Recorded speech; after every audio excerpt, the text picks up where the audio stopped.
안녕 찍찍이들 다지쌤입니다.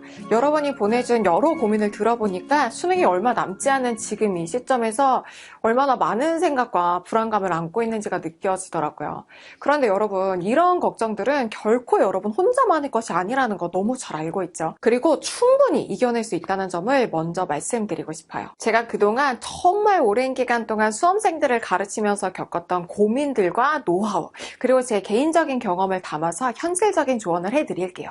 고민 첫 번째는 힘들고 지칠 때 어떻게 이겨낼까요? 라고 하는 고민으로 많은 친구들이 보내줬던 내용입니다. 구체적으로 보면 조혜원 학생은 이 외고에서 정시를 준비하는 현역이라 많이 지치고 힘든데 지치지 않고 포기하지 않을 수 있는 방법이 궁금해요 라고 보내줬고요. 또 다른 학생은 수능이 얼마 남지 않은 이 시점에서 불안을 떨쳐내는 방법이 궁금해요. 또 다른 학생도 음식을 잘못 먹으면 공부할 때 졸음이 쏟아지는데 혹시 선생님만의 팁이 있으신가요? 라고 보내줬더라고요. 여러분이 지금 느끼는 불안감과 피곤함은 너무나도 당연한 감정입니다.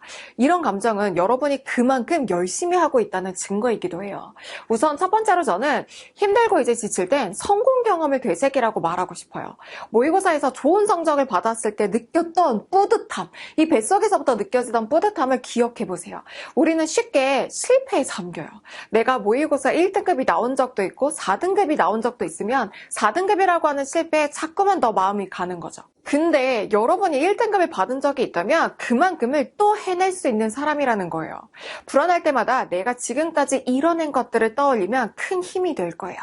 두 번째, 졸리면요 여러분 좀 쉬어가세요. 쉬는 것도 공부 계획의 일환이거든요. 근데 무분별하게 계속 잘하는 게 아니라 내가 언제 쉴지도 계획을 해놓으세요. 예를 들어 밥 먹고 10분은 무조건 잠이 안 와도 엎드려서 쉬기, 이런 식으로요. 사실 너무 졸린데 억지로 졸음을 참으면서 공부하는 것보다는 잠깐 휴식을 취하는 게 훨씬 효과적입니다. 세 번째, 정시 파이터들은 목표를 잘게 쪼개세요. 수시는 내신 시험이 1년에 4번씩 쪼개져 있으니까 단거리 레이스 하듯이 이제 좀 달릴 수 있는데 수능은 1년에 큰 시험이 딱 한 번 있잖아요. 자꾸 큰 목표만 생각하면 너무 막막하게 느껴질 수 있어요. 그러니까 정시를 준비하더라도 이번 달 목표, 이번 주 목표 이런 식으로 세분화해 놓고 달성하는 큰 기쁨을 느끼셨으면 좋겠어요. 그리고 마지막으로 불안하고 싶지 않으면요, 이게 직방인데요. 규칙적인 루틴을 만드세요. 불안감은 불규칙함에서 나옵니다. 실제로 우리보다 더 직관적인 어린아이들 있잖아요. 그런 아이들도 규칙적인 자기가 예상 가능한 일상을 보내면 심리가 안정되고요. 예측할 수 없고 불규칙한 생활을 하면 불안해합니다. 지금부터는 더더욱 예측할 수 있는 루틴을 만드세요. 두 번째 고민으로 넘어가 볼게요. 암기한 내용을 잊어버릴까봐 걱정돼요. 이런 내용들을 많이 보내줬는데 어떤 학생은 연표 특강을 들으면서 암기를 하고 있는데 혹시 공부 비중을 줄였을 때 까먹거나 하지는 않을지 걱정이 됩니다. 이렇게 얘기를 하기도 했고요. 또 다른 학생은 쌍사 선택자인데 동사 내신 때는 연도를 전부 외웠지만 수능은 범위가 넓어서 연도를 외워야 할지 고민이 돼요. 연도를 외우는 것이 확실한 도움이 될까요? 이런 질문이었습니다. 사실 두 학생 모두 주제는요, 암기와 망각이에요. 특히 수능이 다가올수록 불안감이 커질 텐데 효과적인 암기나 복습 방법을 알려드릴게요. 일단 연도는 당연히 꼭 외워야 합니다. 많지도 않아요. 연표 특강 한 10페이지 정도밖에 안 되거든요. 무조건 외우셔야 됩니다. 꼭 연도를 묻는 문제뿐만 아니라 사료를 해석할 때도 연표 암기가 도움이 되죠. 또 수능 동아시아사 세계사 문제에서는 사건의 선후관계를 묻는 문제가 빈번하게 출제가 됩니다. 그리고 잘 기억할 수 있는 방법은요, 매일 아침에 일어나자마자 연표를 5분 정도씩 암기하는 거예요. 하루를 마무리하면서 연표를 외워보고 기억하지 못한 연도만 메모지에 옮겨서 적고요. 아침에 일어나자마자 인출하는 걸로 시작을 해보세요. 이걸 매일 하면 힘들게 많은 양을 한 번에 외울 필요도 없거든요. 이 과정을 반복하면 장기 기억으로 전환돼서 쉽게 잊어버리지 않는다는 장점도 있습니다.